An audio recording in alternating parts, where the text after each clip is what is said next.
Bismillahirrahmanirrahim. Assalamualaikum warahmatullahi wabarakatuh.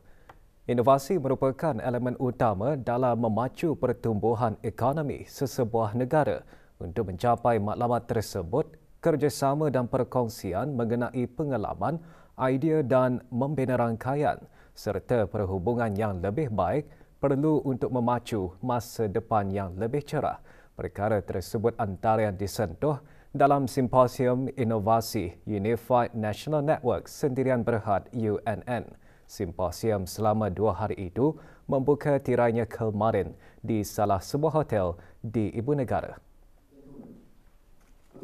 Hadir yang berhormat Pengiran Datuk Seri Setia Syamhari bin Pengiran Datuk Paduka Haji Mustafa, Menteri Pengangkutan dan Info Komunikasi. Terdahulu Awang Haji Jailani bin Haji Buntar, Ketua Eksekutif Pihak Berkuasa Industri Teknologi Info Komunikasi AITI, dalam ucap tama turut menyatakan dengan aspirasi negara Brunei Darussalam untuk menjadi negara pintar, keperluan bagi perubahan digital dan inovasi menjadi penting dan ditekankan dalam Pelan Induk Ekonomi Digital 2025. Simposium ini diisikan dengan 3 forum yang memberi tumpuan kepada beberapa topik untuk bergerak ke hadapan. Juga hadir Datuk Seri Paduka Awang Haji Khairuddin bin Haji Abdul Hamid, Timbalan Menteri Kawangan dan Ekonomi.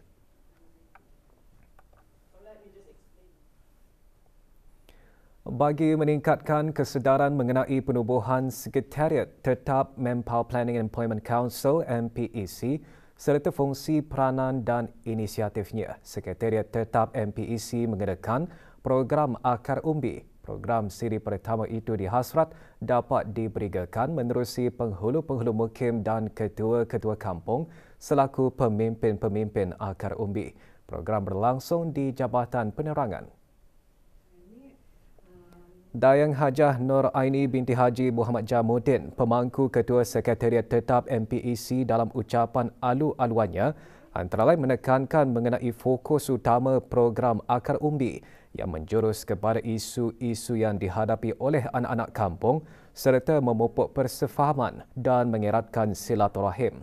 Program akan dilaratkan ke daerah-daerah lain sebagai platform dialog bagi membincangkan isu-isu yang dihadapi oleh anak-anak kampung dan bertukar-tukar pandangan serta cadangan. Juga hadir ahli-ahli Majlis Mesyuarat Negara. Sambutan Hari Keluarga Kebangsaan merupakan satu wadah untuk menyatukan usaha secara whole of nation bagi menyampaikan mesej mengenai kepentingan keharmonian keluarga untuk mengatasi segala cabaran dan gejala sosial. Perkara tersebut ditekankan semasa mesyuarat jawatan kuasa tertinggi sambutan Hari Keluarga Kebangsaan 2023. Mesyuarat pertama itu berlangsung di Dewan di Gadong, Kementerian Kebudayaan Belia dan Sukan. Mesyuarat dipengerusikan bersama oleh Awang Haji Muhammad Rosli bin Haji Ibrahim, Setiausaha Tetap Kementerian Hal Ehwal Agama, Awang Abdul Walid bin Haji Matasan, Setiausaha Tetap Perbandaran dan Daerah Kementerian Hal Ehwal Dalam Negeri, dan Dayang Hajah Nur Ashikin binti Haji Johari, Setiausaha Tetap Kemasyarakatan Kementerian Kebudayaan Belia dan Sukan.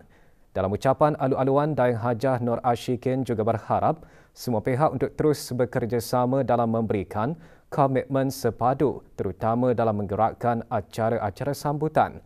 Hari Keluarga Kebangsaan disambut pada setiap Ahad di minggu pertama bulan Mei setiap tahun. Tema tahun ini ialah Keluargaku Harapanku yang memfokuskan nilai-nilai kekeluargaan Brunei, sayang menyayangi, bertanggungjawab, hormat menghormati dan pemedulian satu harapan. Juga hadir ahli Majlis Mesyuarat Negara.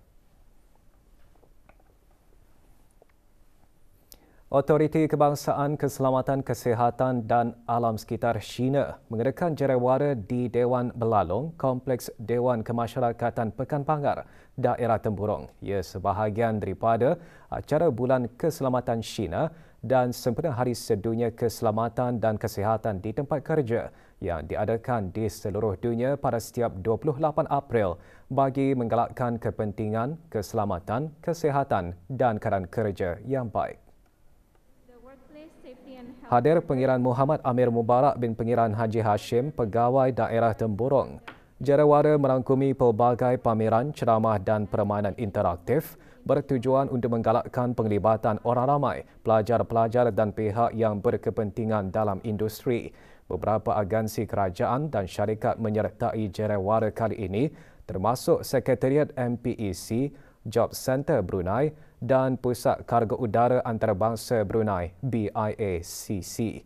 Jarawara antaranya mengetengahkan peraturan dan garis panduan yang dikuatkuasakan China serta protokol pengurusan dan kawalan bagi kemalangan besar bahaya dalam industri berisiko tinggi. Juga hadir Ahli Majlis Mesyuarat Negara. 252 pelajar cemerlang dalam peperiksaan akhir tahun penilaian sekolah rendah Sijil Pelajaran Agama Brunei dan Brunei Cambridge GCE peringkat O tahun 2022 diraikan dalam majlis penyampaian hadiah pelajar cemerlang Sekolah Arab Sultan Haji Hassanal Bolkiah. Hadiah disampaikan oleh Awang Haji Muhammad Suruddin bin Haji Timbang, Timbalan Setiausaha Tetap Kementerian Hal Ehwal Agama. Majlis adalah satu pengiktirafan dan penghargaan kepada para pelajar cemerlang atas kejayaan yang dicapai hasil usaha gigih sepanjang tempoh pembelajaran mereka. Majlis merupakan acara tahunan yang diharap dapat menjadi pencetus semangat dan motivasi kepada pelajar.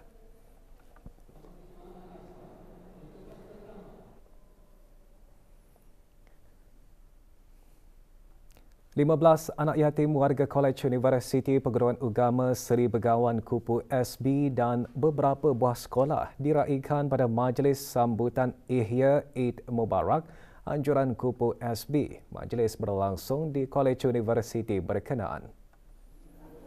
Hadir Dr. Haji Adnan bin Haji Basar, Rais Kupu SB. Majlis diselajurkan dengan penyampaian sumbangan kepada anak-anak yatim. Selain memanifestasikan Hari Raya Aidilfitri sebagai salah satu hari kebesaran Islam, sambutan juga diharap dapat mengukuhkan semangat kekeluargaan dan ukhuwah dalam kalangan warga Kupu SB. Penuntut institusi-institusi pengajian tinggi di negara ini berkongsi pandangan dan pengalaman dengan bekas pemenang Anugerah Hari Belia Kebangsaan. Sesi itu dikongsikan dalam satu taklimat pemberitaan Anugerah Hari Belia Kebangsaan sempena sambutan Hari Belia Kebangsaan ke-18 di bangunan Arkib Negara Brunei Darussalam.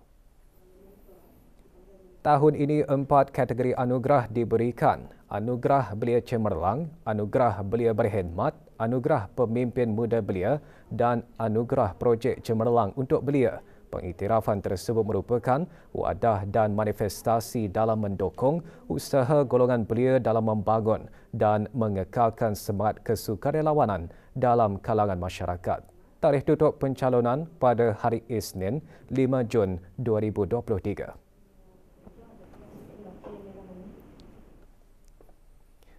Kes-kes aduan mengenai aktiviti-aktiviti kemajuan atau pembinaan meningkat dengan drastik iaitu daripada 249 kes pada tahun 2021 kepada 539 kes pada tahun lalu. Aduan-aduan tersebut merangkumi isu-isu berkaitan dengan kejadian tanah susur, dinding roboh, longkang atau saliran tersumbat dan kerosakan jalan laluan. Perangkaan tersebut dikongsikan semasa sesi dialog bersama Qualified Persons atau orang yang berkelaikan QP, Anjuran Otoriti Kawalan Bangunan dan Industri Pembinaan ABCI. Sesi juga mengongsikan peningkatan kes-kes tersebut boleh mencetuskan satu pendekatan yang perlu diambil bukan sahaja daripada kerajaan tetapi juga perlu ditangani oleh pihak-pihak yang telah berkenaan. Maklumat lanjut www.abci.gov.pn atau email ke abci.customerservice@mod.gov.pn.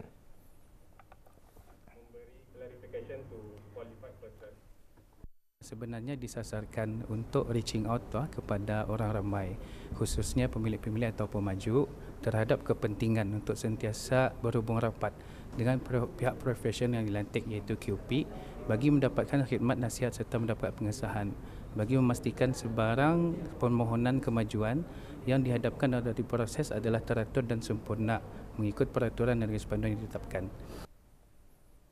Unit Penguatkuasaan Jabatan Daerah Blight mengeluarkan denda kompaun RM500 ke atas 2 buah syarikat atas kesalahan di bawah Akta Kesalahan-Kesalahan Rampaian 2021 setelah didapati menggugur, menumpah atau menghamburkan sebarang habuk, pasir, tanah, batu kerikil, tanah liat atau apa jua barang atau bahan lain di sebarang tempat awam.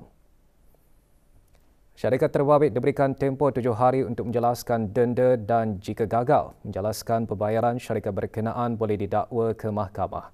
Unit Penguatkuasaan Jabatan Daerah Blight akan sentiasa menjalankan operasi pemantauan dengan membuat rondaan di tempat-tempat awam dan kawasan larangan pembuang sampah bagi memastikan kebersihan persekitaran agar lebih terjaga.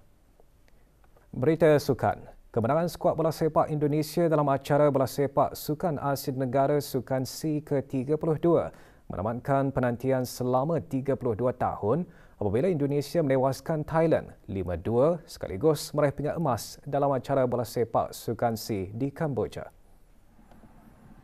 Dalam perlawanan tersebut, Indonesia mendahului perlawanan apabila berjaya menjaringkan gol pertamanya pada minit ke-20.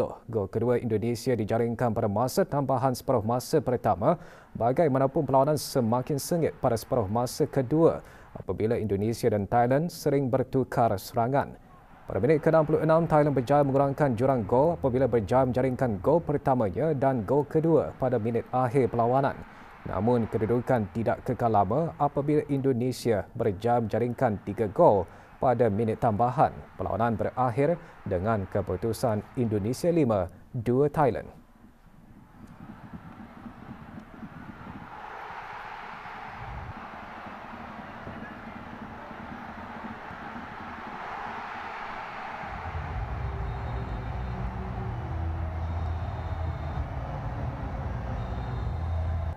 Lagu selain perempuan kita kita kita kita